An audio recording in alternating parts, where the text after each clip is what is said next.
In our headlines on this Thursday afternoon, July 21st. Foreign Minister Park Jin says Seoul and Tokyo will continue to address the possible normalization of an intelligence sharing pact and the lifting of export control measures by Japan on South Korea. Meanwhile, the Trade Ministry is setting aside over $258 billion to bolster the nation's ship industry and its global standing. Plans are also in the works to expand education and reinforce research. And President Yoon has called on contract shipyard workers at Daewoo Shipbuilding and Marine Engineering to end their strike and to seek to normalize operations for the good of all.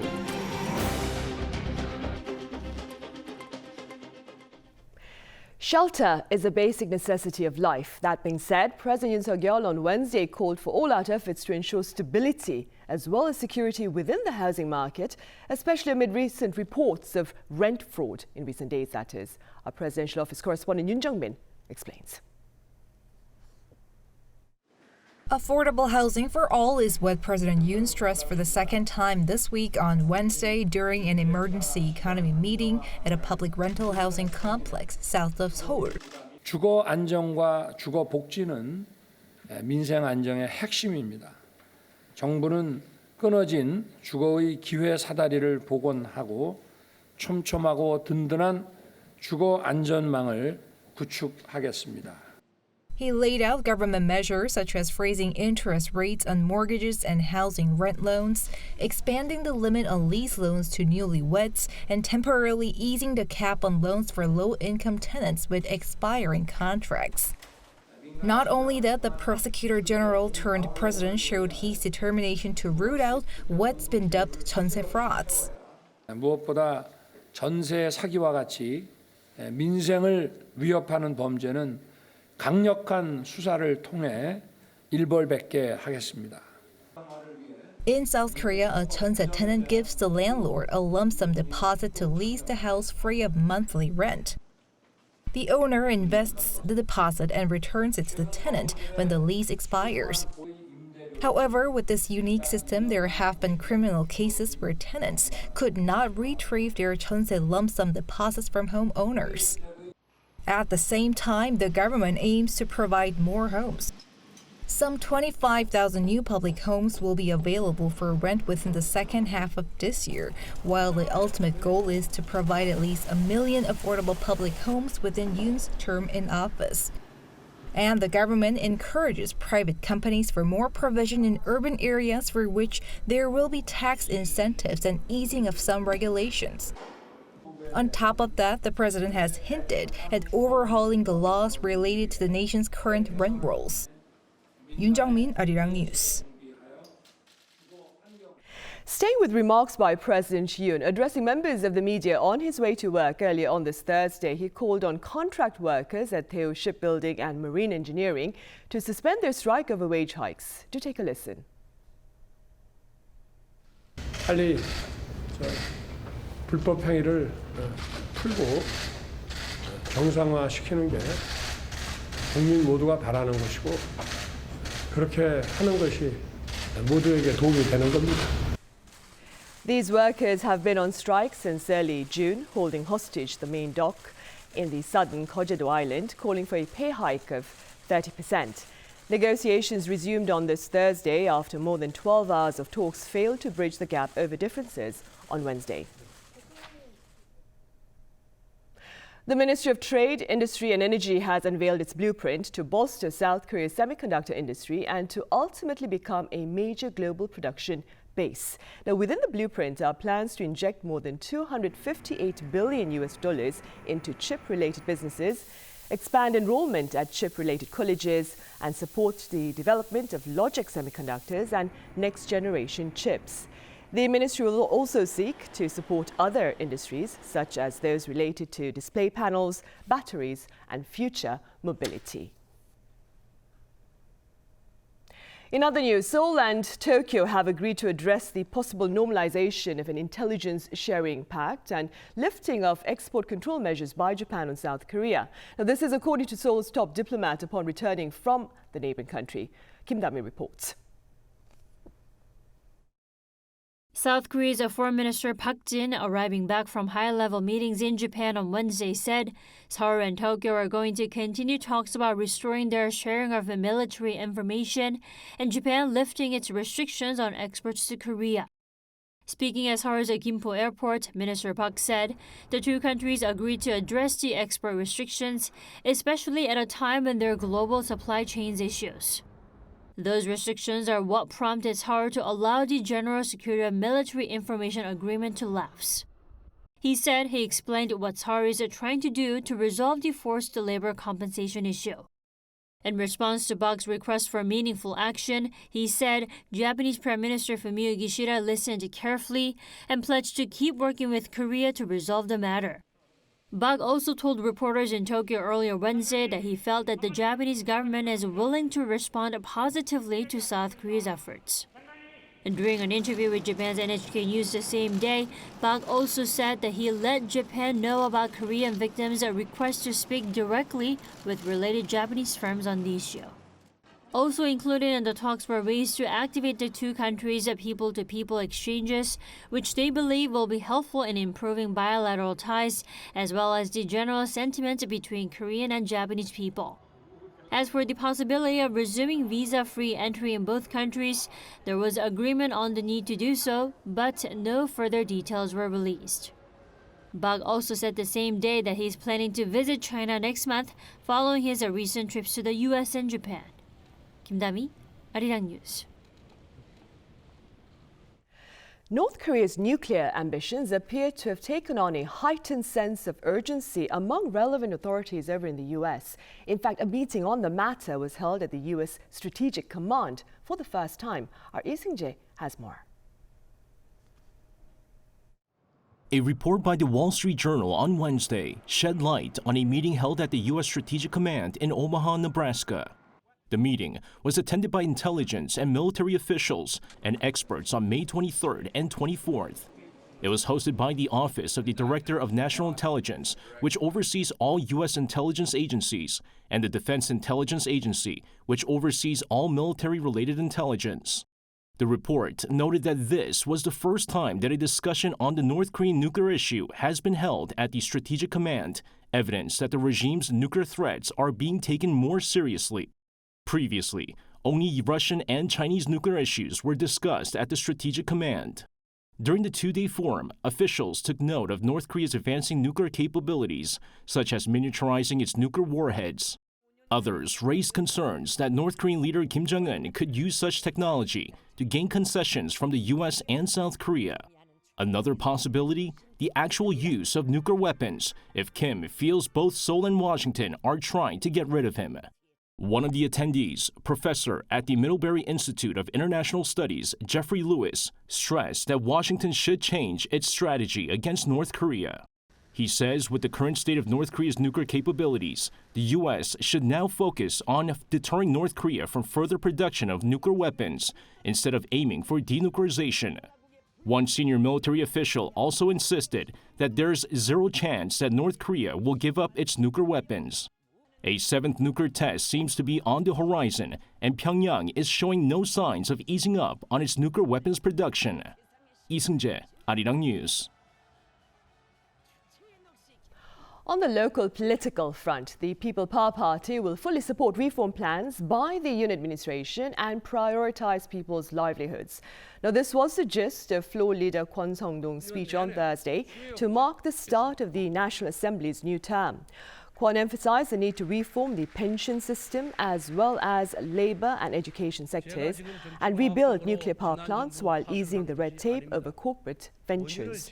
Kwon also pledged the prompt passing of bills aimed at easing the cost of living.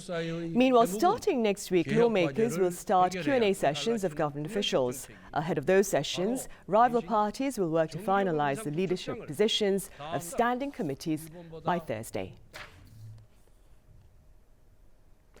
The total number of COVID-19 cases here in South Korea since the start of the pandemic has now surpassed the 19 million mark, with 71,170 new infections announced by authorities today. Now, the latest rebound is largely being driven by the BA.5 Omicron subvariant. Health authorities have also confirmed a second case of the most contagious BA.2.75 subvariant here on the local front. In response to the latest wave of infections, in-person visits to nursing facilities and other vulnerable venues have been banned. Officials will also open up more screening centres and allocate more hospital beds for COVID-19 patients. There were 17 fatalities over the past 24 hours and critical cases stand at 107. That ends part 1 of the daily report. In part 2, we have more on the current resurgence here in South Korea. Stay with us.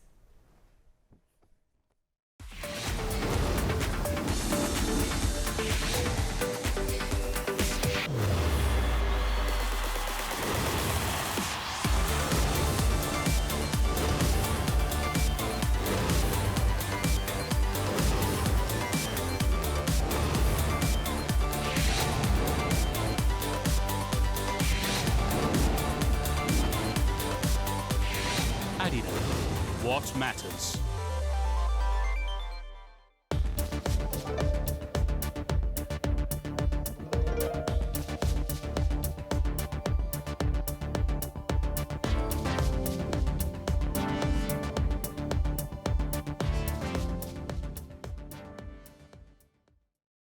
독립 어제 오늘 난 그날을 위한 기도 이 땅의 해방을 향한 하얼빈 앞에 내 방아쇠 이건 나의 민족과 조국을 위한 충성이야 코리아 오라 코리아 오라 만세 우리가 하나가 되는 순간 만세 밝은 내일을 향해 오늘도 만세 난 자유로이에 춤을 춰 만세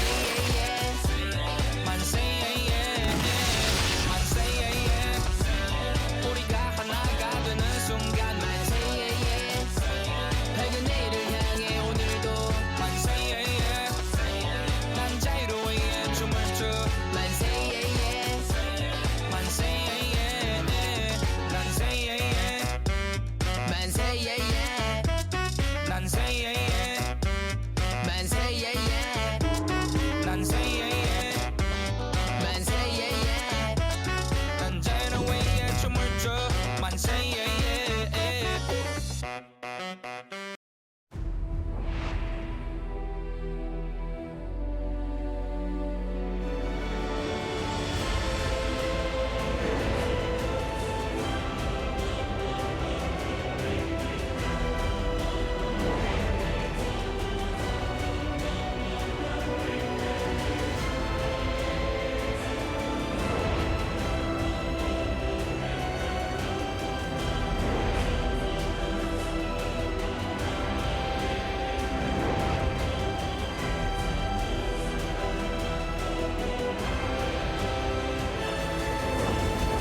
Welcome back. South Korea is experiencing a fresh wave of COVID-19 with daily caseloads hovering above 70,000 in recent days.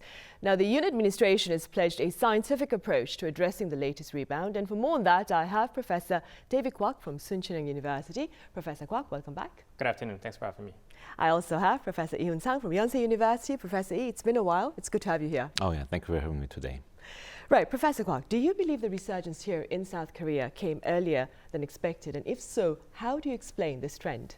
Well, I actually personally don't think it's earlier than what was expected. If we actually trace back the graphs of daily confirmation cases all the way back to the beginning of the year, the last huge wave that peaked in around the mid-March of time actually started going up probably in the early January.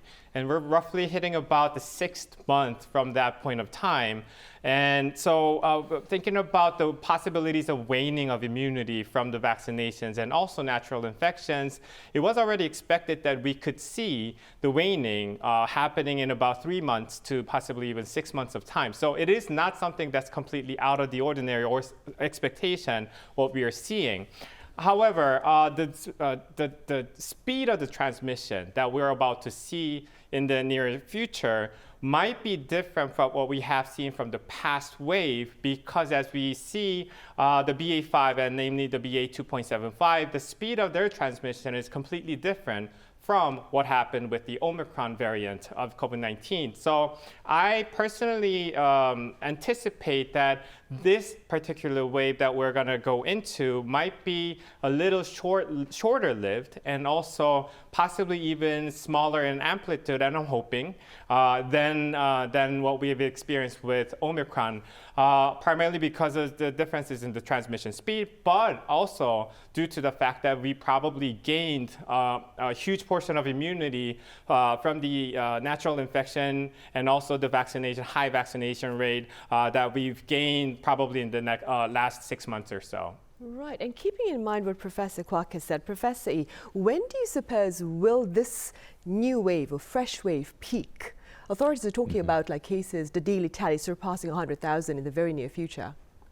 So it is always a little bit, I would be a little bit cautious about predicting something, but I think according to a number of modeling studies, I think we are actually, expecting that the number of cases, per daily cases will go up to 100,000 cases sometime in August, and possibly sometime in September, it might go up to 200,000 cases. And according to some of the modeling studies, some studies suggest that it might well go up to about 280,000 cases by end of September. But it really depends on many of the situations. If the people will take more of the precaution because of the developing situation, then things can be different than what we have predicted. So we will have to see how it falls out. Right. Professor Kwak, in response to this latest rebound, as mentioned during our news segment, authorities are banning in-person visits to nursing facilities and other vulnerable venues. What are your thoughts on this measure, and what perhaps more can be done to better protect the vulnerable groups here in the country? Right. So it's not something completely new again that we're taking this measure. It's obviously to protect the more vulnerable people who are currently contained in nursing homes, and also immunologically more weakened people who might be stationed in hospitals and whatnot. It's the least amount of measure that we can currently take to minimize possible mortality and morbidity in people, because it's already clearly known that people who are much elderly, who are above 60 years of age, and also people with much weakened immunity are more prone to getting COVID-19 more severely and also possibly dying from it. So the mode of, if we want to prevent further transmission and also try to minimize such mortality and morbidity, it's physically logical to come up with an idea to actually block transmission, possible transmissions going into those certain group of people. So that's the measure I think the government is taking. Another huge step that we can take towards such measure is obviously vaccination. With the 9% roughly rate of a population having been inoculated with their fourth shot, the second booster, I believe it can reach even higher numbers, especially among elderly generations and people who would be more prone to getting it severe. So I think by promoting the benefits that we can gain from having them receive fourth shots for their own safety, I think we'll be able to reach much higher protection against this new wave of the COVID-19. Right. Professor, testing centres are also being expanded to accommodate the surge in cases, and authorities are also looking to allocate more hospital beds for COVID-19 patients. Do you believe these efforts will be enough to help us endure this latest wave, or do we need more stringent containment efforts? Well, again, I would always be very careful about what will be enough for responding to the cases. But I think having some of the more enough surplus beds to respond to the situation, I think will not be a bad idea. But I think what will be important is, as Professor Kwak said, it will be very important to have people, elderly populations over the age of 60 years old, and also people with underlying conditions to be inoculated with the fourth shot, the second booster shots. And also, especially for the people with compromised immunity, they should be, we have to really encourage them to get the vaccination. So what will be important is for general populations, I think it is just the general precaution of the basic hygiene practice. But it will be just very important to protect the vulnerable populations. Right, of course. Professor Kwak, now, as you mentioned, vaccine-induced immunity is waning, but healthy adults under the age of 50 are currently not eligible for second booster shots. Why is that the case, do you think? Well, it's closely related to what we've just been talking about. It's the fact that once we go beyond the age of, let's say, 55 to 60, the mortality rate and the morbidity rate jumps greatly from compared to the much younger generation. So people who are elderly, and also, as Dr. Lee also mentioned, people with lower immunity and who are more prone to severe, they are the specific groups that needs much more specified and special care and attention in regards to COVID-19, as opposed to the much healthier and younger generations. If we were to say, let's say, a person in 40s without any underlying diseases, he or she would be much more likely to have COVID-19 symptoms much more mildly, if not completely going through asymptomatic. I am also currently seeing in my own clinic that a lot of people, huge numbers of people are coming in to be checked for COVID-19 possibilities, but they are also at the same time showing much lighter symptoms. But the stories differ for much elderly generations because some of them could be stationed in hospitals, some of them could be admitted in nursing homes. Their stories are completely different from what we are usually seeing in a regular clinical hospital. So that's probably the reason why currently the government is mandating only those 50 and above, and also less than 50 who are with strong underlying diseases to be inoculated. But it still does not mean the second booster shot will benefit those who are inoculated. So I think in general sense, we should still promote the general education of idea to get the fourth shot for all the population instead of the just specific groups. But we should obviously encourage more that the more vulnerable people should go ahead and receive their second booster shot. Right, which makes sense. Professor, staying with COVID-19 inoculation, recent reports show that menstrual cycle is affected by COVID-19 vaccination. Could you tell us a bit more about this? And is this a cause for concern, do you think?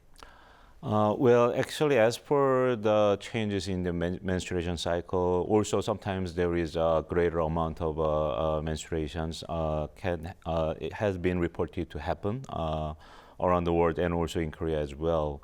As for why this is happening, it is a little bit unknown yet. So there is not enough established science about which explain about this. But there is some speculations about why this might happen.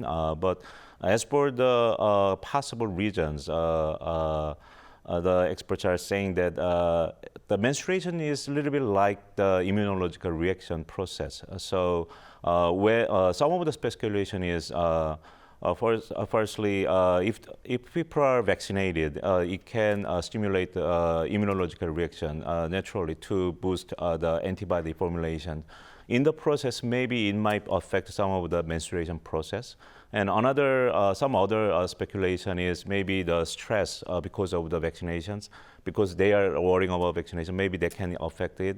And there are some other possible causes. But I think the established opinion is, the consensus is, it is something not too much to worry about. And usually this kind of effect will go away after about 2 months, after 2 menstruation cycle. So I think it is not too much of a concern as of yet.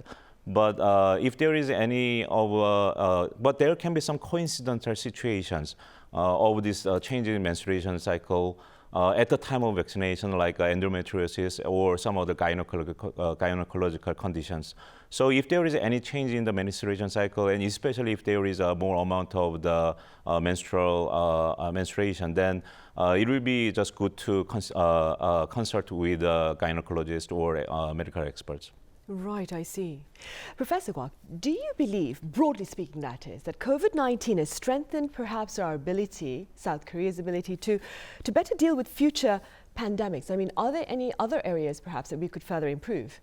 Well, I think I personally think that Dr. Lee could be more specialized in this regard because he's just an expertise or expert in this regard. But one monumental achievement that I remember that we've achieved in the past through the pandemic is the fact that we came up with our own vaccine, namely the SK Biosciences vaccine against COVID-19. It's not only monumental in the fact that we have another tool, but it's the fact that we're now able to manufacture our own tool of fighting against this particular disease. And through the process of establishment, I think we've also gained a lot of knowledge on how to prepare for other possible infectious diseases. So I think we've gained knowledge and experience and also the manufacturing capability and also our own design of a vaccine that we'll be able to utilize to fight against possible other infectious diseases in the future. I believe what can also be done is probably screening for false information in the media if we haven't learned enough yet. So for the future, I think we could do a better job as a whole population in the nation to really screen out the false information and only rely on what's right, what's beneficial, and really follow the logical way of protection or protecting ourselves against any sorts of infectious diseases, that is. Right, that is true, of course. Professor, beyond the pandemic then, severe acute hepatitis of unknown causes in children continue to be reported. What are your thoughts on this?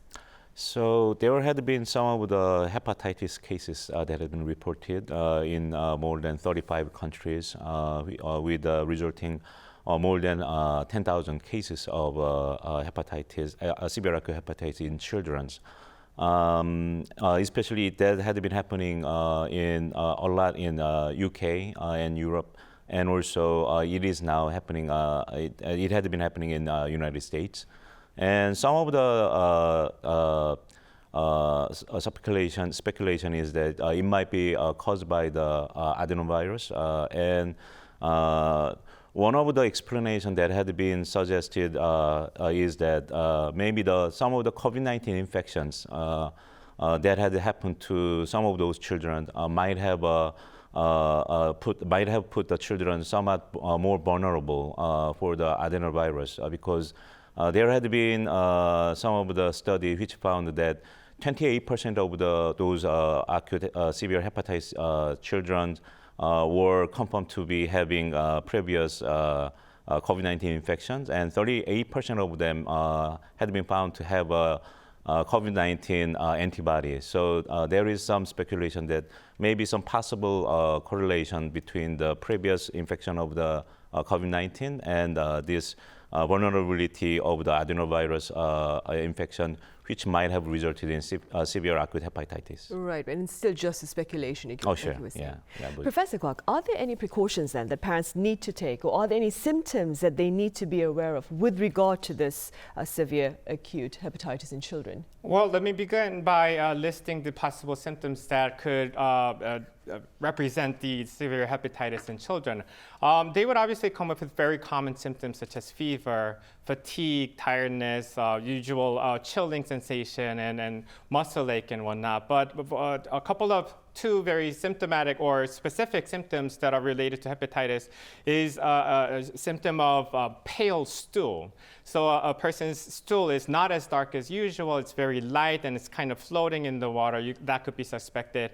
And also what's called jaundice. It's the yellowing of the eyeballs or even our skin that shows the reducing function in the liver, which could be a sign of hepatitis. So those are some of the things that we could look for in observing possibilities of hepatitis in children. But what we can do to actually prevent it is common sense. As Dr. Lee also mentioned, keeping personal hygienic measures, such as washing our hands all the time, and obviously taking shower every day, and also not going into a very close contact with other people in social gathering situations. Also, boiling and cooking food very thoroughly before consumption. Those are the common sense measures that we can take to prevent any sorts of transmitting viruses such as hepatitis, because these viruses, such as the hepatitis A type B and C, and also possibly with adenovirus, they transmit through droplets or fluids, which can be eradicated with high temperature cooking. Right, I see. And back on the pandemic front, Professor, what are your words of advice to our audience members as we fight this fresh wave of COVID-19? As for the advice, I always start with saying that there is just no silver bullet. And I think we have to just go back to the normal precautions, just basic personal hygiene. But I think wearing mask is still very important. And also because we are in the situation that where the transmission is happening at a high volume. So it's still, I think, very, it will be still advisable to avoid, if possible, too much of a large gathering, if possible. But I think what will be more important is to protect the more the vulnerable population, people over the age of 60 years old, and as I said before, people with compromised immunity. It is really important to have them inoculated with a full shot of vaccines. But I think one of the things that we can remember is as for the mask, what had been found with this COVID-19 infection was that the preventive effect of wearing mask can be even greater when the person with the infection is wearing the mask. So I think the general precaution of the wearing mask and washing hands for the general public, I think is still somewhat advisable. But if you think you have some of the symptoms, even though you are not confirmed for after the testing, I think not only for protecting yourself, but to protect others, I think it will be very important to make sure that you wear the mask. Right, and staying with that, Professor Kwok, perhaps we could end with your words of advice to the public. Well, I would like to continue with what Dr. Lee was saying. Let's keep the common sense in keeping the personal hygienic measures. We've experienced enough times that our own protection from keeping the personal hygiene have protected us from reaching even higher numbers. When we wash our hands, when we wear our mask, and when we keep the certain distances, it does help us survive through this pandemic. So let's keep those three measures. Right. Do you suppose a quarantine day of 7 days is enough, or can we shorten that particular time frame? I have actually no thought, a specific thought in regards to that, but I think currently 7 days is okay, minus the fact that if a person, there are very minor groups of people who actually show to be able to transmit to others after 7 days of quarantine. So I think if a certain group of person or people are suspected of continuous infection, they should not just check themselves once with PCR testing, but possibly with second or third times of RT-PCR testing, even afterwards the quarantine period. Right, just to be careful, of course, then. All right, Professor Kwok, as always, thank you very much for your time and your insights. And Professor Lee, thank you for being with us today. Thank you.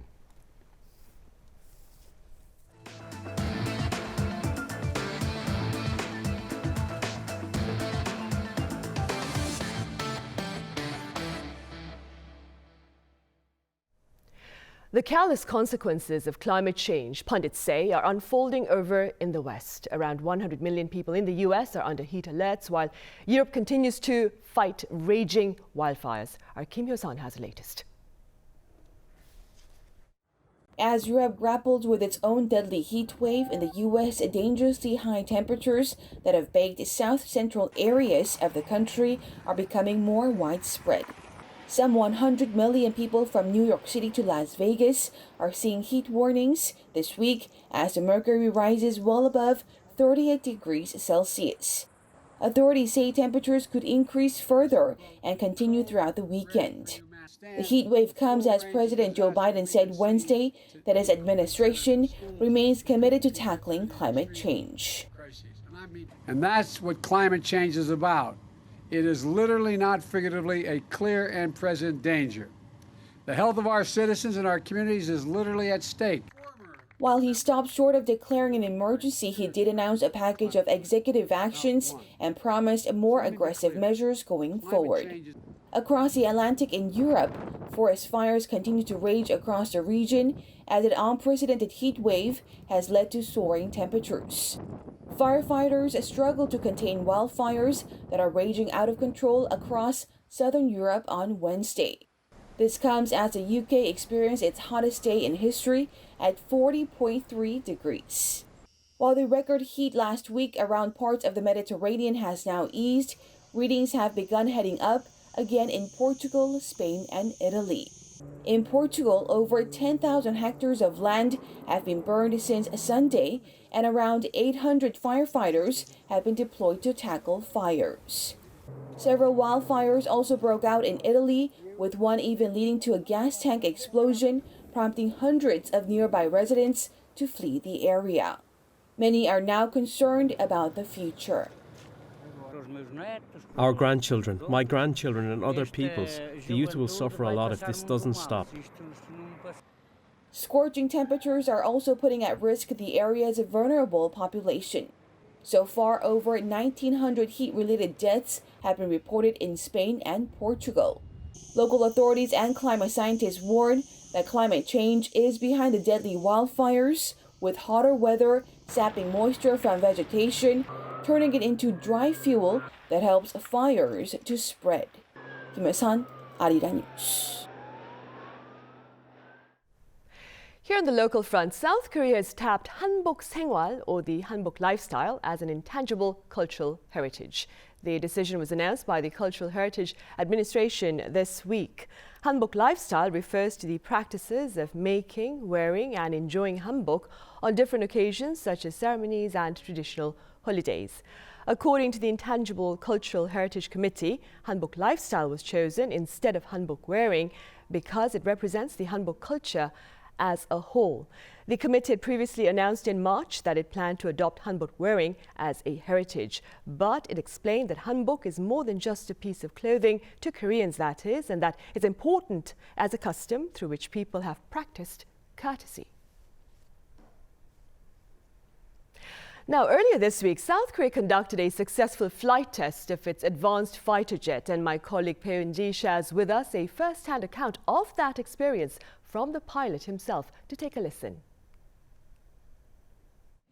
South Korea's newly developed 4.5 generation fighter, the KF-21, successfully completed its maiden test flight on Tuesday, making the country only the 8th in the world to have developed its own supersonic fighter jet. A prototype of the KF-21 took off from Sachon Airport at 3:40 p.m. that afternoon and flew for around 30 minutes at 400 kilometers per hour. Major An Jun-hyun, who was a flight instructor for the country's KT-1 trainer aircraft, made the historic first flight. Major An went through a year of different types of training to get ready. He admitted during an interview on the day after the test flight that he felt very nervous beforehand, but everything went smoothly after takeoff. I'll never forget the exact moment when the wheels left the ground. I felt pressured, but at the same time I was deeply moved. The purpose of the test flight was to check whether a newly developed fighter can take off and land safely. The actual flight was very much similar to the simulator, and because it has two engines, acceleration was very powerful. It wasn't difficult to take off, land, or complete the mission with the aircraft.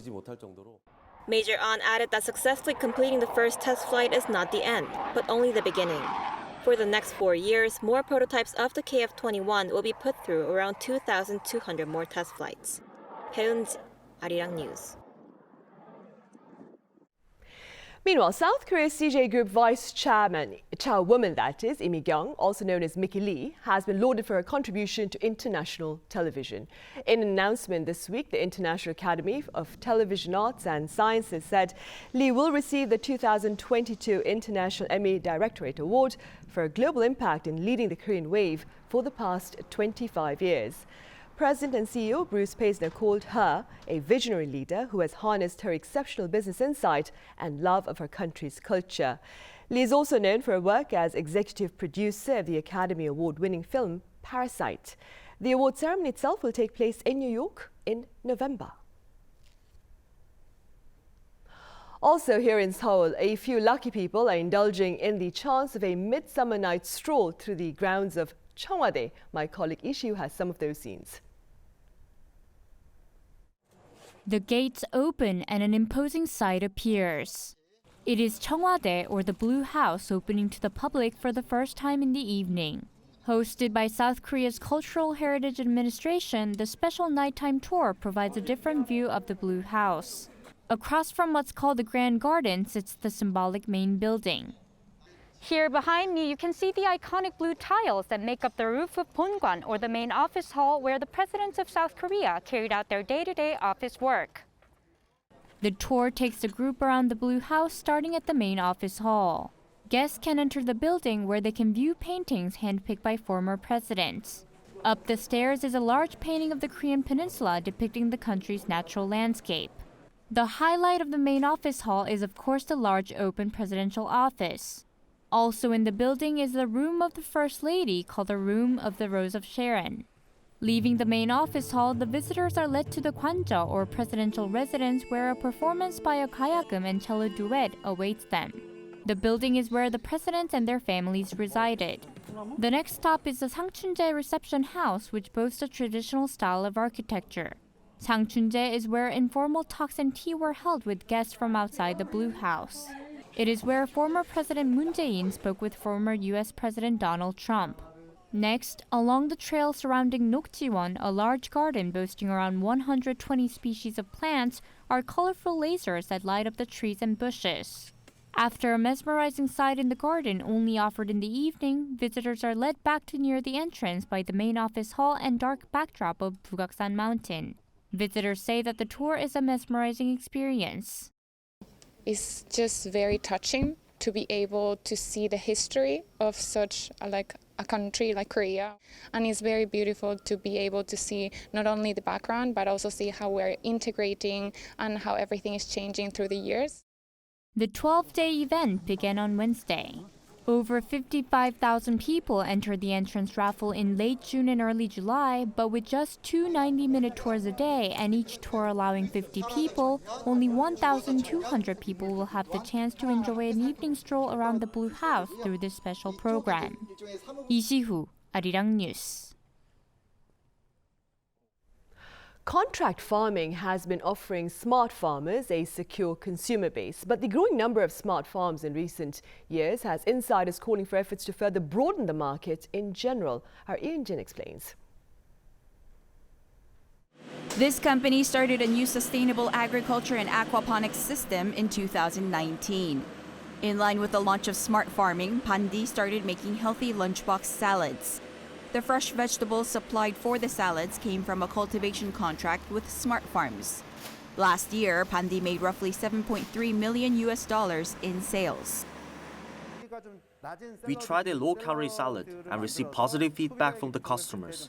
We are growing together.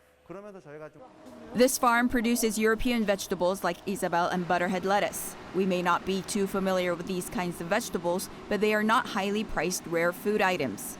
Farms that supply these greens are able to get a stable income from companies that put together eco-friendly salads. There used to be a time when we had to throw away vegetables if we couldn't make sales, but contracted cultivation has been beneficial since we can ship out everything we produce right away. Smart farm agriculture has expanded from just 400 locations in 2014 to some 6,000 locations in 2020. Many of these smart farms are under contracted cultivation, but now the market faces concerns that it is producing too much fruit and vegetables.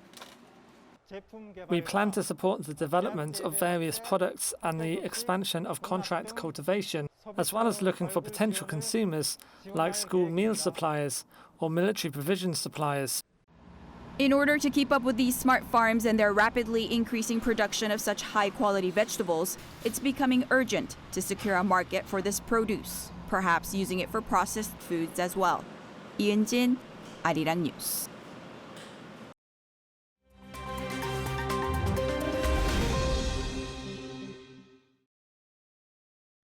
Let's take a look at what's going on in the world now. In the UK, the race to elect a new Prime Minister has come to the final two candidates. Former Chancellor Rishi Sunak and Foreign Secretary Liz Truss are facing off to become the UK's next leader. The finalists were decided on Wednesday following a series of votes by Conservative MPs. Sunak had the most support among MPs with 137 votes. Truss took 113 votes, narrowly beating former Defence Secretary Penny Mordaunt. The final two candidates will now try to win votes of roughly 160,000 Conservative Party members, with the winner announced on September 5th. Meanwhile, sitting Prime Minister Boris Johnson held his final Prime Minister's questions on the same day. During the session, Johnson took aim at the Treasury for not supporting big spending projects and said that Twitter should not be taken seriously. He signed off by declaring that his mission was largely accomplished for now. Italy's government looks set to collapse as three main members of Prime Minister Mario Draghi's coalition refused to participate in a confidence vote. The vote was called by the PM in a bid to renew the alliance. However, the vote was boycotted by the hard-right League and centre-right Forza Italia parties, as well as the populist Five Star Movement, which had initially triggered the political crisis. Despite Draghi winning the confidence vote in Italy's upper house on Wednesday by 95 to 38 votes, the PM looks likely to resign after 18 months in office. The U.S. House of Representatives has voted to pass a bill that could guarantee federal law protections for same-sex marriage. The Democrat-led House voted 267 to 157, with 47 Republicans in favor. The bill, called the Respect for Marriage Act, now needs to pass the U.S. Senate, where at least 10 Republicans would need to join with Democrat senators to overcome the 60-vote filibuster threshold. If signed into law, same-sex marriage would be protected nationwide and federal protections for interracial marriages would also be provided. This comes amid fears that the Supreme Court's conservative majority could move against same-sex marriage following its overturning of Roe v. Wade. Quidditch, a sport from the fictional world of Harry Potter and recreated in real-life tournaments, is undergoing a name change. According to the sport's governing bodies, on Wednesday, the real-life version will be called Quadball. The move is to try to avoid any trademark issues with Warner Brothers. It is also to distance the sport from Harry Potter author J.K. Rowling's views on transgender issues. Both U.S. Quidditch and Major League Quidditch have rebranded to U.S. Quadball and Major League Quadball and will be joined by the International Quidditch Association. The sport sees two teams of 7 players run around with broomsticks between their legs, trying to score points. According to the IQA, almost 600 teams across 40 countries play the sport. Matthew Ashley, Arirang News.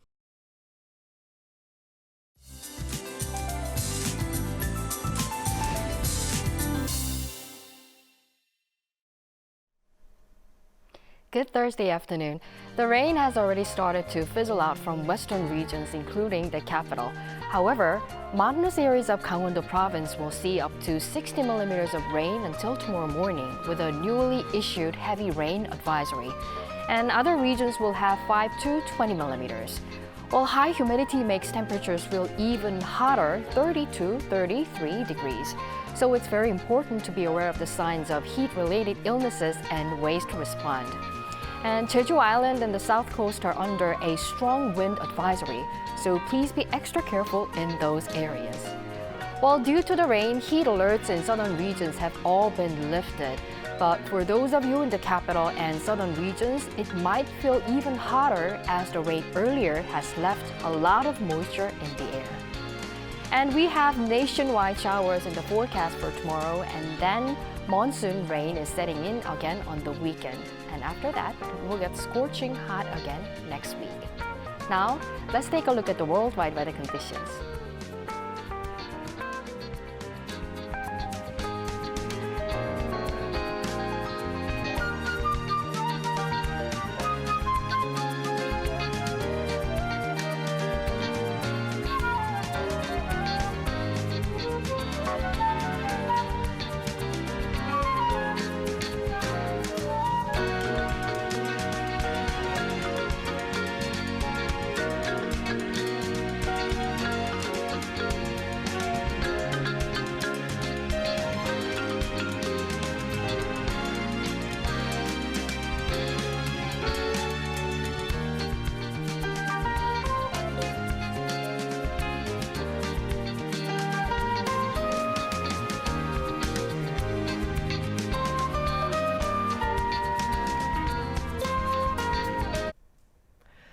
And on that note, we end this edition of the Daily Report. We'll be back tomorrow with more. Join us then.